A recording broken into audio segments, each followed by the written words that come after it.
শাফাতের অধিকারী কারা হবেন আর কারা বঞ্চিত হবেন, একেবারে সংক্ষেপে যদি আপনি বলতেন।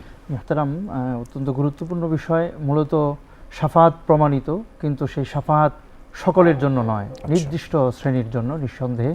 প্রথমত হলো যারা শাফাত আহলিল কিবলা, মুমিন এবং মুসলিম হওয়া শর্তে হলো শাফাত হবে। এবং শাফাতে কুবরা নবী করিম সাল্লাল্লাহু আলাইহি সাল্লামের সাথে খাস, আর শাফাতে সোগরা আরও কিছু শাফাত হবে, সেগুলো বিভিন্ন আমলের সাথে সম্পৃক্ত।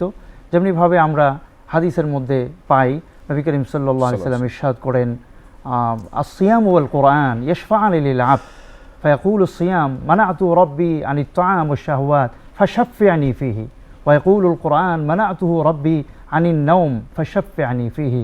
নবী করিম সাল্লাল্লাহু আলাইহি সাল্লাম ইরশাদ করেন যে রমাদানুল মুবারকে সিয়াম পালন করবে, পাশাপাশি কোরআন চর্চা করবে, কোরআন তেলাওয়াত করবে, কিয়ামতের ময়দানে এই সিয়াম তার জন্য সুপারিশকারী হবে। আল্লাহ তাআলার কাছে আবেদন করবে যে হে আল্লাহ, এই ব্যক্তি আমার জন্য পানাহার থেকে বিরত থেকেছিল, তার মনস্কামনাকে সে নিয়ন্ত্রণ করেছিল, আজকে আমি তার জন্য সুপারিশ করছি, আপনি গ্রহণ করুন।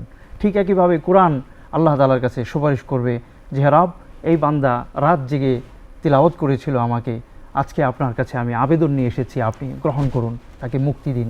তো এভাবে বিভিন্ন আমলের মাধ্যমে শাফাতের কথা বর্ণিত হয়েছে।